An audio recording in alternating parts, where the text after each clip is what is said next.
പിതാവിൻ്റെയും പുത്രൻ്റെയും പരിശുദ്ധാത്മാവിൻ്റെയും നാമത്തിൽ ആമേൻ. വന്ദ്യരായ വൈദിക സഹോദരരെ, പ്രിയപ്പെട്ട സുവിശേഷ പ്രവർത്തകരെ, യൽദായ്ക്ക് ശേഷമുള്ള രണ്ടാം ഞായറാഴ്ചയാണ് ഇത്. നമുക്ക് ഒരു പ്രാർത്ഥനയോടുകൂടി സമാരംഭിക്കാം. ദൈവമായ കർത്താവേ,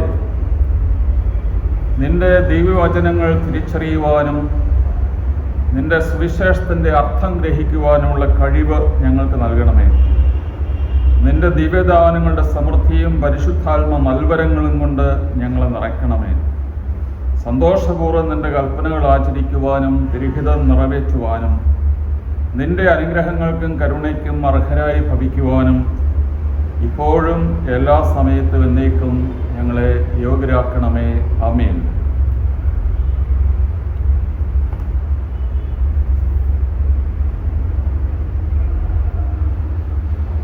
വിശുദ്ധ യോഹന്നാന്റെ സുവിശേഷം 1-ാം അധ്യായം 29 മുതൽ 34 വരെയുള്ള വാക്യങ്ങൾ.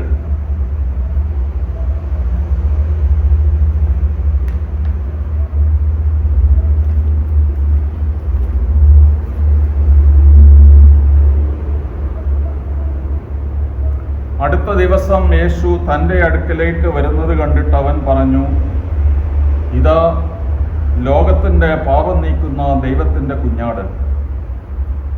എൻ്റെ പിന്നാലെ വരുന്നവൻ എന്നേക്കാൾ വലിയവനാണെന്ന് ഞാൻ പറഞ്ഞത് ഇവനെ പറ്റിയാണ്. കാരണം എനിക്ക് മുമ്പ് തന്നെ ഇവനുണ്ടായിരുന്നു, ഞാനും ഇവനെ അറിഞ്ഞിരുന്നില്ല.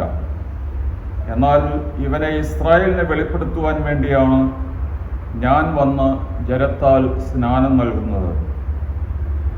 ആത്മാവ് പ്രാവിനെ പോലെ സ്വർഗത്തിൽ നിന്ന് ഇറങ്ങി വന്ന് അവൻ്റെ മേൽ ആവസിക്കുന്നത് താൻ കണ്ടു എന്ന് യോഹന്നാൻ സാക്ഷ്യപ്പെടുത്തി.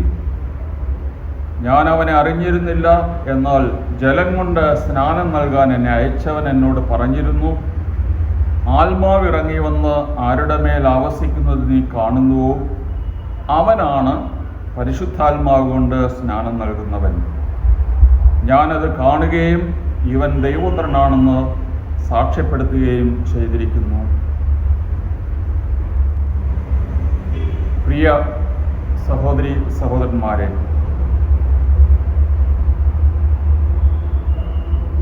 കർത്താവായ യേശു മിശിഹായുടെ പരസ്യ ജീവിതം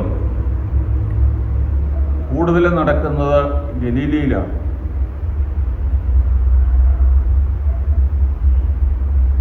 യേശു ഗലീലയിൽ നിന്നുള്ള ഈ മരപ്പണിക്കാരനെ സ്നാപക യോഹന്നാൻ യേശുവിനെ പരിചയപ്പെടുത്തുന്നത് ദൈവത്തിൻ്റെ കുഞ്ഞാടായിട്ടാണ്.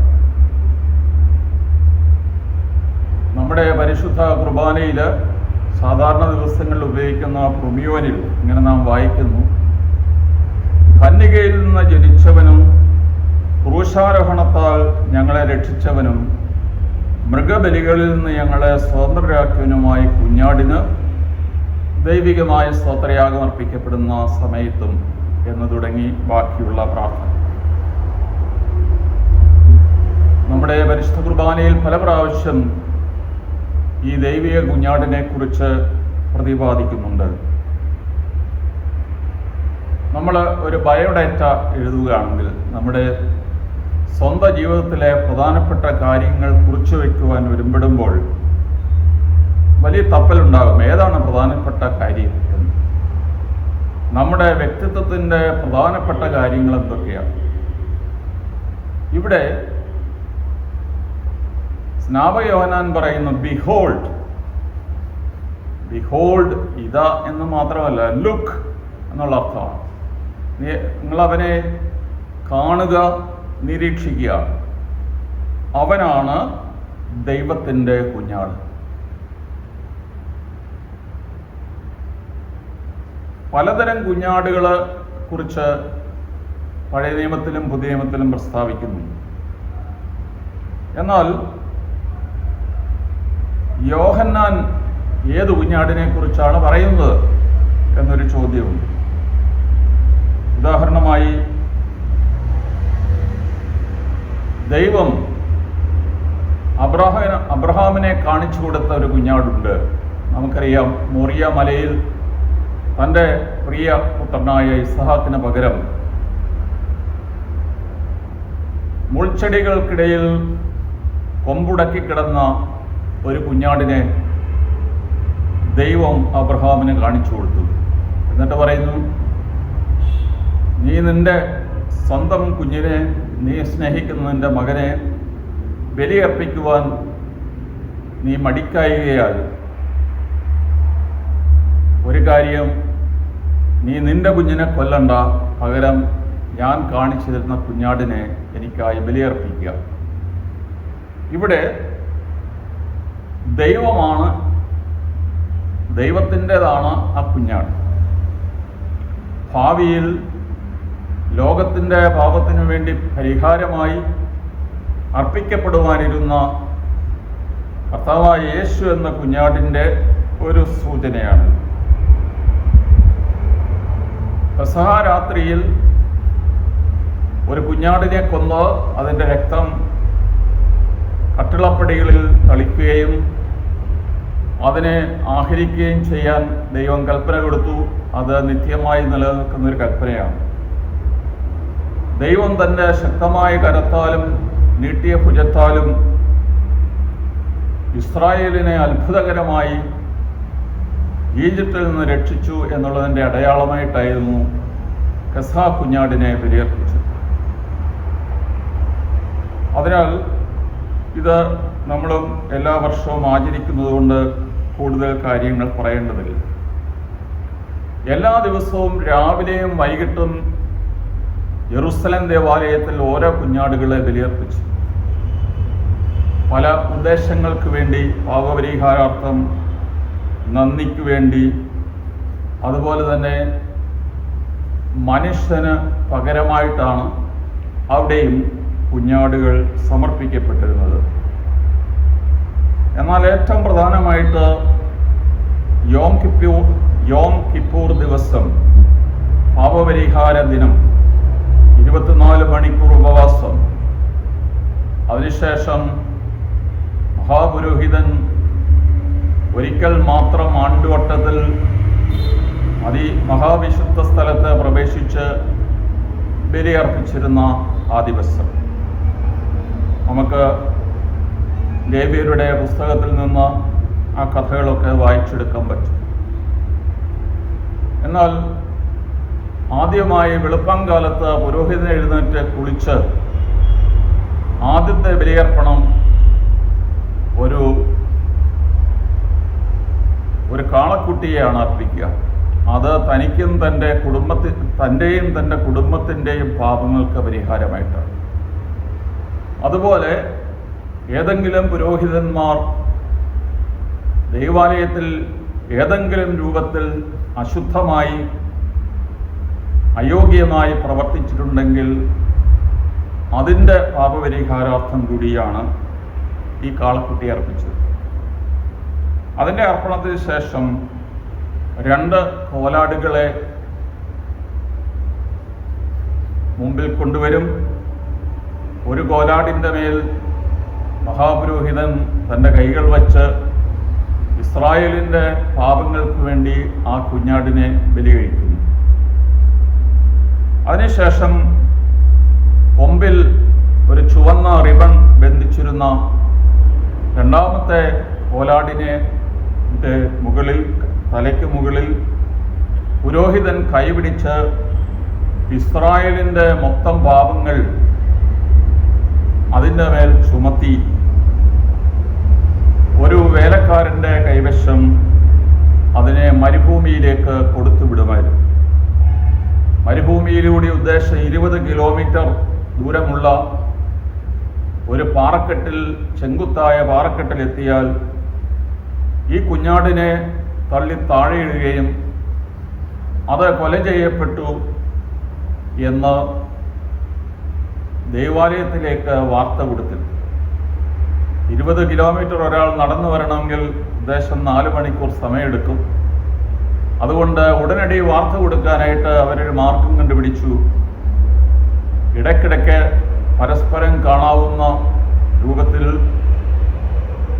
കൊടികൾ പ്രദർശിപ്പിക്കുകയും അങ്ങനെ കൊടികൾ ആട്ടി ദേവാലയത്തിലേക്ക് വാർത്ത കൊടുക്കും. എന്താണ് വാർത്ത? ഇസ്രായേലിൻ്റെ മൊത്തം പാപം വഹിച്ചുകൊണ്ട് ദൂരേക്ക് നടന്നുപോയ ആട്ടിൻകുട്ടി കൊല്ലപ്പെട്ടിരിക്കും.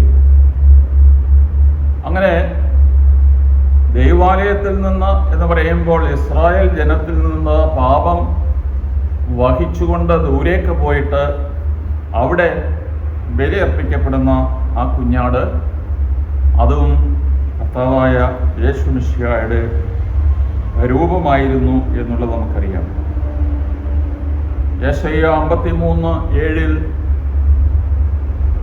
ബലിയർപ്പിക്കപ്പെടുന്ന കുഞ്ഞാടിനെ കുറിച്ച് സ്വന്തം പാപങ്ങൾക്ക് വേണ്ടിയിട്ടല്ല, മനുഷ്യരുടെ പാപങ്ങൾക്ക് വേണ്ടി അർപ്പിക്കപ്പെടുന്ന, അവന് മർദ്ദിക്കപ്പെട്ടു, അവൻ്റെ ജങ്കിൽ കുത്തേറ്റു, എങ്കിലും അവന് ഒരക്ഷരം പോലും ഉരിയാടിയില്ല.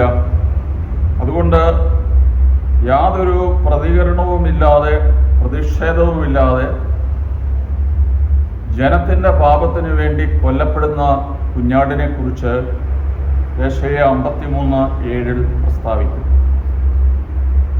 എന്നാൽ നാം പുതിയ നിയമത്തിലെ വെളിപാട് പുസ്തകത്തിലേക്ക് വരുമ്പോൾ വെളിപാടിൽ മാത്രം 9 പ്രാവശ്യം കുഞ്ഞാടിനെ കുറിച്ച് പ്രസ്താവനയുണ്ട്. അതിൽ 5-ാം അധ്യായം 6-ാം വാക്യം ഇങ്ങനെ നാം വായിക്കുന്നു: അപ്പോൾ സിംഹാസനത്തിൻ്റെയും 4 ജീവികളുടെയും മധ്യേ ശ്രേഷ്ഠന്മാരുടെ നടുവിൽ കൊല്ലപ്പെട്ടതായി തോന്നുന്ന ഒരു കുഞ്ഞാട് നിൽക്കുന്നതായി ഞാൻ കണ്ടു. അവര് മൂപ്പന്മാര് ഒരു പുതിയ ഗാനം ആലപിക്കുകയാണ്. എന്തായിരുന്നു ഗാനത്തിൻ്റെ ഉള്ളടക്കം? നീ വധിക്കപ്പെടുകയും നിന്റെ രക്തം കൊണ്ട് എല്ലാ ഗോത്രത്തിലും ഭാഷയിലും ജനതകളിലും രാജ്യങ്ങളിൽ നിന്നുള്ളവരെ ദൈവത്തിന് വേണ്ടി വിലയ്ക്ക് വാങ്ങുകയും ചെയ്തു. നീ അവരെ നമ്മുടെ ദൈവത്തിന് ഒരു രാജ്യവും പുരോഹിതന്മാരും ആക്കി. അതായിരുന്നു അവരുടെ ആരാധനയുടെയും സ്തുതിപ്പിൻ്റെയും പശ്ചാത്തലം. കർത്താവായ യേശു തൻ്റെ രക്തത്താൽ സർവ്വജാതികളിൽ നിന്നും ഭാഷയിൽ നിന്നും ജനങ്ങളിൽ നിന്നുള്ളവരെ ദൈവത്തിന് വേണ്ടി വിലയ്ക്ക് വാങ്ങി അവരെ ദൈവത്തിനൊരു രാജ്യവും പുരോഹിത ഗണവുമാക്കി മാറ്റി. ഇതുതന്നെയാണ് നമ്മുടെ സ്തുതിപ്പിൻ്റെയും അടിസ്ഥാനം. വിശുദ്ധ പത്രോസ് 1 പത്രോസ് 1-ാം അധ്യായം 18-19 വാക്യങ്ങളിൽ നിങ്ങൾ വീണ്ടെടുക്കപ്പെട്ടത് നശ്വരമായ വെള്ളിയോ സ്വർണമോ കൊണ്ടോ അല്ല എന്ന് നിങ്ങൾ അറിയുന്നുവല്ലോ, കറയോ കളങ്കമോ ഇല്ലാത്ത കുഞ്ഞാടിൻ്റെ പോലുള്ള ക്രിസ്തുവിൻ്റെ രക്തം കൊണ്ടത്രേ. അതിനാൽ പഴയ നിയമത്തിൽ നിന്നും പുതിയ നിയമത്തിൽ നിന്നുള്ള ഈ ഉദ്ധരണികളിൽ നമ്മൾ മനസ്സിലാക്കുന്നത് കർത്താവായ യേശു ലോകത്തിൻ്റെ പാപപരിഹാരത്തിന് വേണ്ടി സഹിക്കുവാനും തൻ്റെ ജീവൻ കൊടുക്കുവാനുമായി വന്ന കുഞ്ഞാടാണ്. എന്നാൽ സ്നാപകയോഹന്നാൻ്റെ ഈ സാക്ഷ്യത്തിൽ ഇവൻ എനിക്ക് മുമ്പേ ഉള്ളവനായിരുന്നു, അബ്രഹാം ജനിക്കുന്നതിന് മുമ്പ് തന്നെ ഞാനുണ്ടായിരുന്നു എന്ന് പറയുമ്പോൾ അത് നിത്യനായ ദൈവത്തെക്കുറിച്ചാണ് പറയുക. അതിനാൽ ഞാൻ സാക്ഷിക്കുന്ന നസ്രത്തിൽ നിന്നുള്ള ഈ മരപ്പണിക്കാരൻ സാക്ഷാൽ ദൈവമാണ്. അവൻ മിശിഹായ വരാനിരിക്കുന്ന രക്ഷകൻ, ലോകത്തിൻ്റെ പാപപരിഹാരം. ദൈവത്തിൽ നിന്ന് പുറപ്പെടുന്ന പരിശുദ്ധാത്മാവിനെ ദൈവത്തിന് മാത്രമേ തരാൻ സാധിക്കൂ. അവനാണ് നിങ്ങളെ പരിശുദ്ധാത്മാവ് കൊണ്ട് മാമോദിസ മുക്കാൻ പോകുന്നത് എന്ന് പറയുമ്പോൾ അവൻ ദൈവവും ദൈവപുത്രനുമാണ്. ദൈവപുത്രനായതുകൊണ്ടാണ് അവന് ദൈവാത്മാവിനെ നൽകാൻ സാധിക്കുന്നത്. സ്നാപകയോഹന്നാൻ പറഞ്ഞു, ഞാൻ അവനെ അറിഞ്ഞിരുന്നില്ല, പക്ഷേ എനിക്ക് ദൈവം ഒരടയാളം തന്നു. ആരുടെ മേൽ പരിശുദ്ധാത്മാവ് പ്രാവ് പോലെ പറന്നിറങ്ങുന്നതായി നീ കാണുന്നുവോ അവനാണ് ദൈവപുത്രൻ. അതിനാൽ കൂടുതൽ സാക്ഷ്യങ്ങൾ നമുക്ക് ആവശ്യമില്ല. പിതാവും പുത്രനും പരിശുദ്ധാത്മാവും ഒരുമിച്ച് ഒരേ രംഗത്ത് പ്രത്യക്ഷപ്പെടുന്ന ഏക അവസരം നമ്മുടെ കർത്താവിൻ്റെ മാമോദിസയാണ്. ആ മാമോദിസയിൽ വെച്ചാണ് ഈ യോഹന്നാൻ ഈ സാക്ഷ്യം നൽകുന്നത്. എന്നാൽ പ്രിയ സഹോദരങ്ങളെ, യേശുവാണ് കുഞ്ഞാട്. എന്താണ് നമ്മളെ സംബന്ധിച്ച് അതിൻ്റെ ഇമ്പാക്റ്റ് എന്താണ്? ഈ കുഞ്ഞാട് എനിക്ക് പകരമാണ് ബലിയർപ്പിക്കപ്പെട്ടത്, ചോര ചിന്തിയത്. അവൻ്റെ രക്തം കൊണ്ട് ഞാൻ കഴുകപ്പെടുന്നില്ല എങ്കിൽ, എനിക്ക് പാപപരിഹാരം ലഭിക്കുന്നില്ല എങ്കിൽ, 2000 വർഷം മുമ്പ് യേശു മരിച്ചതുകൊണ്ട് എനിക്ക് പ്രയോജനമൊന്നുമില്ല. നമ്മുടെ പരിശുദ്ധ കുർബാനയിലെ തിരുശരീരവും തിരുരക്തവും തിരുശരീരം ഖണ്ഡിച്ച് മുറിച്ച തിരുരക്തവുമായി കലർത്തുന്ന അവസരത്തിൽ മറകൾ വലിച്ചിട്ട് രഹസ്യമായി പുരോഹിതൻ ചൊല്ലുന്ന പ്രാർത്ഥനയായതുകൊണ്ട് ഒരുപക്ഷെ നമ്മളത് ശ്രദ്ധിക്കാറില്ല. എന്താണ് അവിടെ ചൊല്ലുക? യെരൂശലേമിലെ ഗോകുൽത്തായിൽ ഞങ്ങൾക്ക് വേണ്ടി വിലാവിൽ കുത്തുകൊണ്ട ദൈവമായ മിശിഹ നീയാകുന്നു. ലോകത്തിൻ്റെ പാപം നീക്കിക്കളയുന്ന ദൈവത്തിൻ്റെ കുഞ്ഞാട് നീയാകുന്നു. നീ ഞങ്ങളുടെ കടങ്ങൾ പരിഹരിക്കുകയും പാപങ്ങൾ ക്ഷമിക്കുകയും ചെയ്ത് നിന്റെ വലതുഭാഗത്ത് ഞങ്ങളെ നിർത്തണമേ എന്ന് പറഞ്ഞാണ് ഖണ്ഡിപ്പിൻ്റെ ശുശ്രൂഷ അവസാനിക്കുന്നത്. പ്രിയപ്പെട്ടവരെ, യേശയ്യ 45:22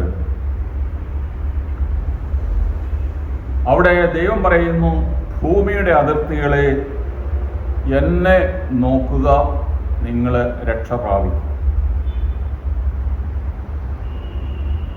വിശുദ്ധ യോഹന്നാന്റെ സുവിശേഷം 19-ാം അധ്യായം 37-ാം വാക്യം, തങ്ങൾ കുത്തി മുറിവേൽപ്പിച്ചവനെ അവർ നോക്കി നിൽക്കും.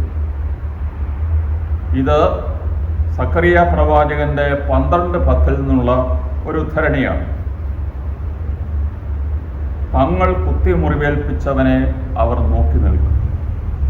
ഇത് തന്നെയാണ് യോഹന്നാൻ ശ്ലീഹ വെളിപാടിൻ്റെ പുസ്തകം 1-ാം അധ്യായം 7-ാം വാക്യത്തിൽ പറയുന്നത്, അവനെ കുത്തി മുറിവേൽപ്പിച്ചവരും അവനെ പ്രതി മാറത്തടിച്ച് വിലപിക്കുന്ന ഭൂമിയിലെ സർവഗോത്രങ്ങളും അവനെ ദർശിക്കും. ഇവിടെ പഴയ നിയമത്തിലെ സക്കറിയ പ്രവാചകനും വിശുദ്ധ യോഹന്നാൻ ശ്ലീഹായും നമ്മളോട് ആവശ്യപ്പെടുന്നത്, ലുക്ക്, ആദ്യം നോക്കണം. ഇത് വെറുതെ നോക്കുക എന്നുള്ള അർത്ഥത്തിലല്ല, അത് വിശ്വാസപൂർവം കുഞ്ഞാടിനെ ഏറ്റുപറയുന്ന, ഈ കുഞ്ഞാട് നമുക്ക് വേണ്ടി എന്തെല്ലാം രക്ഷണീയ പ്രവർത്തികൾ ചെയ്തു അത് നമ്മളിലേക്ക് ആവഹിക്കുന്ന ഒരു സംഗതിയാണ്. ചങ്കിൽ കുത്തറ്റ് എഴുന്നേറ്റ് നിൽക്കുന്ന ഒരു കുഞ്ഞാടിനെയാണ് വിശുദ്ധ യോഹന്നാൻ വെളിപാട് പുസ്തകത്തിൽ വിവരിച്ചിരിക്കുന്നത്. ചങ്കിൽ കുത്തറ്റ കുഞ്ഞാട് മരിച്ചതാണ്, പക്ഷേ അവന് 4 കാലിൽ എഴുന്നേറ്റ് നിൽക്കും. അതാണ് ഏറ്റവും വലിയ വൈരുദ്ധ്യം. മരിച്ച കുഞ്ഞാട് എഴുന്നേറ്റ്, അത് നമ്മുടെ കർത്താവായ യേശു മിശിഹായുടെ കഷ്ടാനുഭവത്തിൻ്റെയും മരണത്തിൻ്റെയും ഉത്ഥാനത്തിൻ്റെയും പ്രതീകമാണ്. അതിനാൽ അവനിലേക്ക് നോക്കുക, പശ്ചാത്തപിക്കുക, മാറത്തടിച്ച് വിലപിക്കുക. നമ്മുടെ പാപങ്ങൾക്ക് വേണ്ടിയിട്ടാണ് അവൻ പരിഹാരം ചെയ്യുന്നത് എന്നോർത്തുകൊണ്ട് നമ്മുടെ പാപങ്ങളെക്കുറിച്ച് പശ്ചാത്തപിക്കുക, പരിശുദ്ധാത്മാവിനെ സ്വീകരിക്കുക. ഈ ആഴ്ചയിൽ നമ്മുടെ കർത്താവിൻ്റെ രക്ഷാകരമായ വേറൊരു ഓർമ്മ, മാമോദീസായുടെ ഓർമ്മ കൂടി നാം നിർവഹിക്കുകയാണ്. ജനുവരി 6-ാം തീയതി ദനഹ തിരുനാളാണ്. ദനഹായെക്കുറിച്ച് നമുക്കറിയാം എന്നുള്ളത് കൊണ്ട് അധികം ഞാൻ ഈ സമയത്ത് പറയുന്നില്ല. മാമോദീസായിൽ നമ്മളൊക്കെ കൊച്ചു കുഞ്ഞുങ്ങളായിരിക്കുമ്പോൾ ഏതാനും ദിവസങ്ങൾ മാത്രം പ്രായമുള്ളപ്പോൾ വേറൊരാളാണ് നമുക്ക് വേണ്ടി തലതൊട്ടമ്മയായി പ്രവർത്തിച്ചത്. എന്ത് മാമോദീസായിൽ നടന്നു എന്ന് നമുക്ക് ഒരുപക്ഷെ ഓർമ്മയില്ല. എന്നാൽ മാമോദീസായുടെ ഈ ദിനത്തിൽ ചില പ്രത്യേക സഭകളിലെങ്കിലും മാമോദീസായിൽ നമ്മൾ ചൊല്ലിയ വൗസ്, പ്രതിജ്ഞകൾ ജനമെല്ലാം ഒരിക്കൽ കൂടി ആവർത്തിക്കുന്ന ഒരു പതിവുണ്ട്.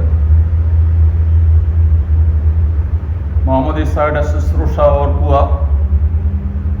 തലതൊട്ടപ്പൻ ഇടത് കൈ കൊണ്ട് കുഞ്ഞിൻ്റെ ഇടത് കൈക്ക് പിടിച്ച് പടിഞ്ഞാറോട്ട് തിരിഞ്ഞു നിന്ന്, അത് സൂര്യാസ്തമയത്തിൻ്റെ അന്ധകാരത്തിൻ്റെ പിശാചിൻ്റെ നാടായിട്ടാണ്